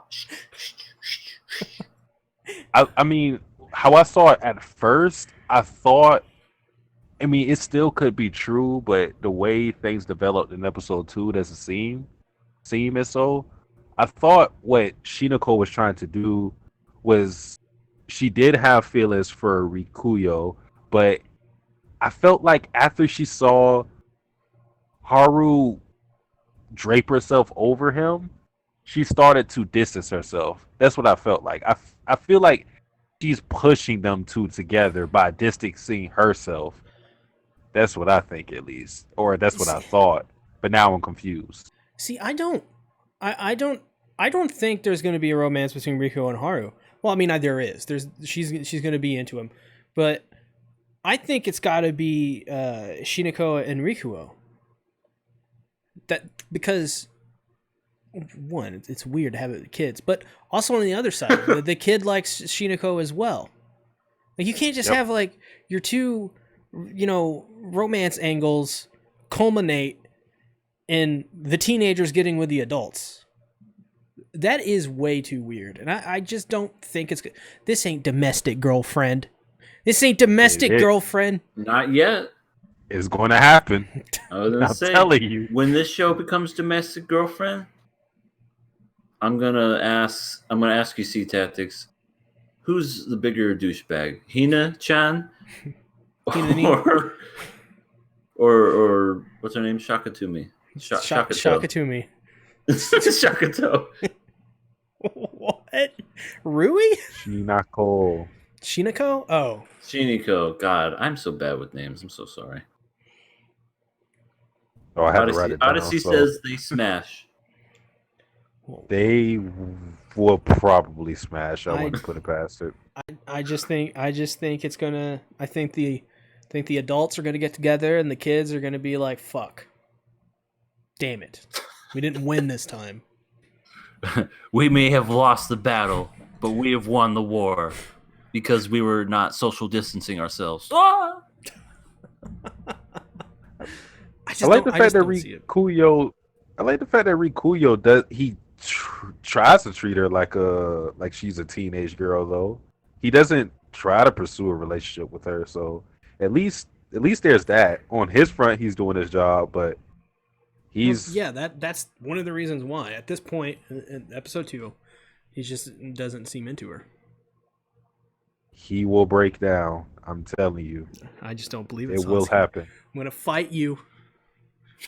I'm gonna fight you, Satsuki. He will take a look at that raven and go, man. Wonder. You know what? Never mind. I'm not gonna go there. I don't know where you were going. Gonna make out with the raven? Is that where you're gonna go? Let's just say it involves spreading wings, but different kind. Oh, different kinds of. What do you mean? EA, you're gonna have to explain. I don't know what you're talking about. Look, when a man and a woman love each other, just learn it from Playboy, okay? That's how I was learned. That's how I was taught. Oh my god. Hustler. Gamma says, I never read the Tower of God webtoons. This is kind of funny. Oh, I thought you were about to say this is the Kind of Funny Games podcast or whatever. I'm like, oh god, are we kind of funny? Yeah, we're just kind of funny. Am I the Am I the Greg Miller of this podcast? I don't even know who I am. You're the EA of this podcast. I'm the EA of life. The real everything animated. That's right. All these other pretenders, they come through and they say that they're everything animated. I'm everything animated. Looking at you, everything animated. The poser. No. I'm interested in Haru's her backstory because I feel like she hasn't really been fleshed out when it comes to like we know she doesn't have a family and we know she like works at a bar and whatever, but like we haven't seen anything like that. We don't like know what her living situation is. She just like pops up everywhere. She just pops up in the world. She's homeless. We don't even know that. She could be. She lives in the Ravens. She's homeless. She lives with the Ravens. She lives in a nest. Yeah, you know what? She's their mother. You remember Pigeon Man from Hey Arnold? Well, she's Raven Queen. You know, she could just have all the ravens come around and gather her up, and then she's gonna be flying on over to the next city whenever she gets rejected. She's gonna like in the next episode. She's gonna come out like the front man from Kavalertech, with like the big owl thing on his head. She's gonna come out with like a giant raven head as like a helmet. Oh. She's gonna be like, Haru, are you okay? I am. Would you like to go out on a date? No, I would not. Not with you. No. But I will. Okay, let's go. And then my worst nightmare begins. The teenagers winning.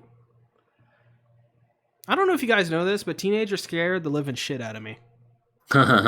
They could care less as long as someone will bleed. That's right. So dock in your clothes and strike a violent pose. Okay, don't finish it. Shit. Oh shit! I didn't know that I was supposed to do anything. No, it's okay. I was talking to anybody in general. You know My Chemical Romance, right? Yeah, MCR. Sasuke? I am a music virgin.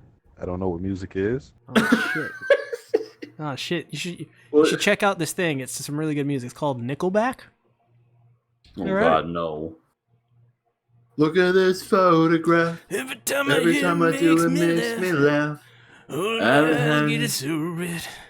And I'm gonna eat Bon Jovi say. And I'm gonna eat this shoe. I took a picture and I picked it up. See what you're missing? This is the best podcast.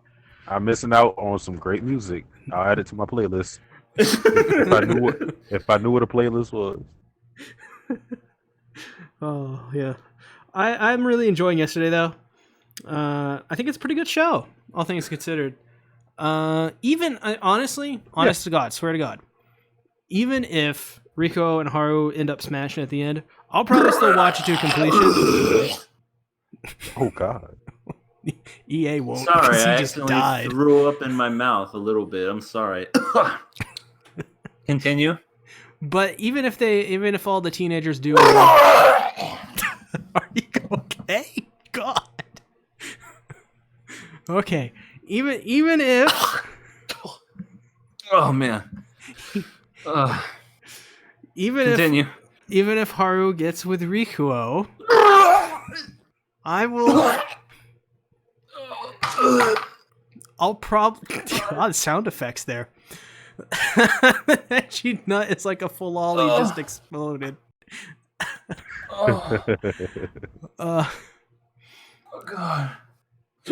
like I won't be okay with it, but I'll still watch it to completion because I think the writing and dialogue and like especially the art. This is by Doga Koba, who usually do lolly shows. About all those lolly fan service shows. Besides New Game, New Game is great. Okay, watch New Game if you haven't. It's EA can back me up on that.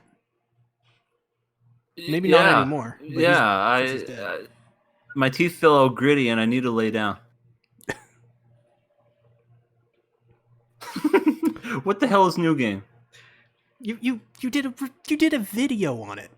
Wait, hold on. Bring it back to me. What's New Game? It's the Moe girls working in an office making a game. Oh yeah, that's right. Is I it watched called like both seasons. Shiribaku or something like that? Her No, name that's is Shirobako. Oba. I remember Oba. Oh, okay. Yes. never mind. I remember Alba. New Game. Alba's her name. Character designer Oba. It's so fucking stupid, but I can't help but just watch it. This is the same studio that did that anime. Really? Yeah. Now I feel better. I don't feel sick to my stomach anymore. Yeah, the art in this is pretty fun, pretty good. So far, like pretty much every character. Even the Edge Fest teenagers. I'm exaggerating. It's fun. I'm gonna give this a pass. What do you guys think? I'll pass it. I have really scary thoughts in my mind, but until that actually happens, I'm gonna pass it because I like everything else. The dialogue's great, relatable characters. People hanging out with birds, all very relatable. So pass. Yeah. The age gap stuff is kind of strange, but it doesn't. It's weird to say. It doesn't feel like offensive. I guess I can say. It's still weird though. Only criticism I have for this is like how Haru fell in love with Rikuyo. Like EA said, like he dropped something. He was in a rush. He dropped something. She picked it up, and then that was their exchange. I was like, okay. I mean, I get love at first sight, but it's just kind of weird that and then she expected him to remember like that snowy day 5 years ago. Like, bitch, I was in a rush. I don't remember you. Right, exactly. That's pretty much it. Everything. I love the dialogue and I love like the relatability for these characters. I do like everybody so far. So yeah, definitely pass. All right. Okay, so out of all the episodes that we've covered this week, or all the series we covered this week, who do you think wins? What do you think's the best? Oh, this show for me. I was gonna say this show definitely is better than Yuri Baseball. But as we can tell that freaking lasted all but one episode. So yeah, I'm gonna have to say this one. Is there gonna be any singing in this anime, or what? I swear to what's God, the title? you know what? Fuck. Is there even an opening for this? No, I have seen no opening. That no, is pretty there is cool. no opening for this. That's cool. Just straight into it. Oh, there we go. That's the new opening. All right, EA. I'm gonna have to ask you a question, and I need you What to is- not answer what- it. Oh, okay. Can you sing "Yesterday" for me? Fuck shit. Hold on. Oh, fuck. Goddamn it. Okay.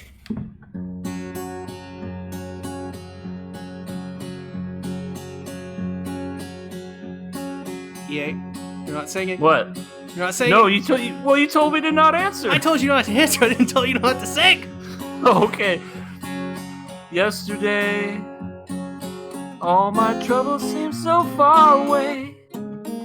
Something, something, what the Beatles say. Ah, fuck, I fucked it up. Delay fucked me up, goddammit. You told. Sasuke's like, that was great. I don't know music. This is awesome. I love it. I love it. You told me not to answer. I didn't say Just not because to he said sing. to do, just because he said to do it doesn't mean to do it.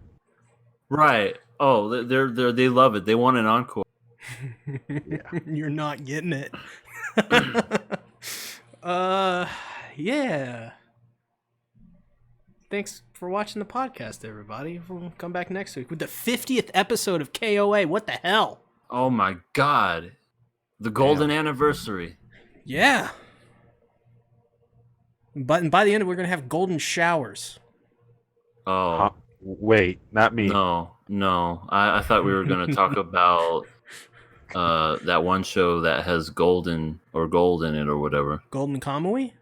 No. Well, there's Golden that Time? too, but Golden Time, the one with the biggest bitch in all of anime. Golden Time? Yeah, with Coco. Oh, love Coco. Oh, I hate her. I love you. I will leave you if you have cancer.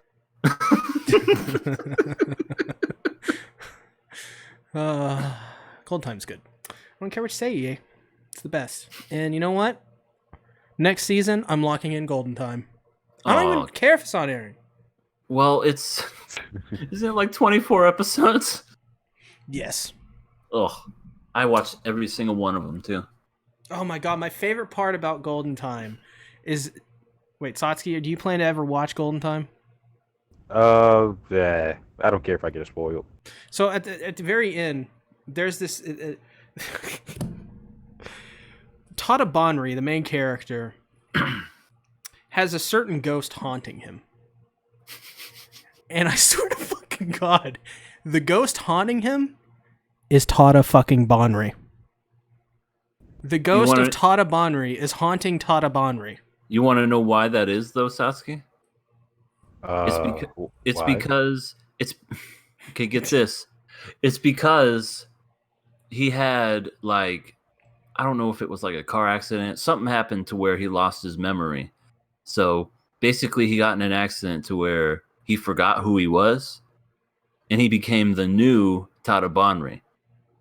So his old self was like this, but his new self, who he is now, is because of this. And it shows an actual ghost. Which is himself. Which is himself. With different clothes. Okay, so when you put it like that, that makes no fucking sense. I know, right? So confused. And all of these people, mind you, all these characters, they're in college. So they're not even like high schoolers. So I give it props for at least being different in that regards. And the very first thing you see when he has a friend in high school or college who's like dating this woman named Coco. So he doesn't even like meet her straight out. He basically like gets with her through another guy, through his best friend. And then she comes out and throws some flowers in his face. Oh, that was a great scene. I love Golden Time. That's how we're introduced to Coco, is her stepping out of a car and throwing a bouquet of roses in her current boyfriend's face. She has a shirt with a heart on it.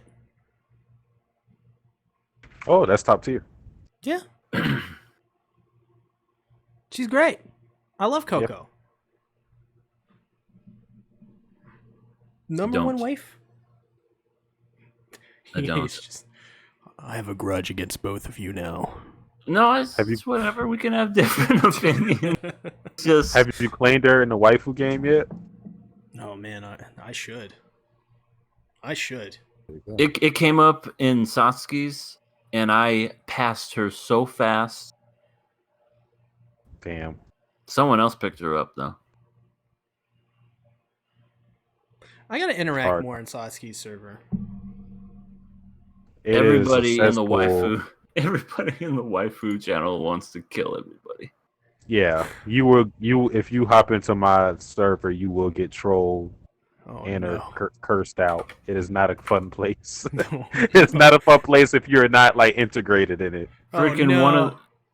one of the dudes wants to get into King of Anime because I joined them. Wait, what? Hold on, you He's- joined him. What do you mean? Sorry, because I joined his server and was doing the waifu thing. He's like, "Hey, give me the password or give me the code, the link to get into King." And I'm like, "Nah, ain't doing it." You can, But I don't think he's you a troll. can. He's a troll. What I was told. That's amazing. That's amazing. Yeah. Well, if you're watching, all you gotta do is call the phone number 69 69 69 69 69 69. Or on your radio, dial to 696.9. I can't believe we watched that show. What was the point? What did we achieve? Why did I pick that? Which one? Actually, I know why I Oh, picked it. that I know one. exactly why I picked it. Because I seen Magical Girls and then I just lost all composure. That's why. Amazing. Absolutely amazing. Anyways, I think we've went over 2 hours. That's amazing. It's fine. The next episodes will not be 2 hours. So with that being said, where can they find you guys? Oh, we're still going? Yes. Holy shit. Where can they find you, EA? Oh, you can find me at Everything Animated, the YouTube channel. I know I haven't posted anything in 2 months. I'm looking to change that. I'm currently working on something that's going to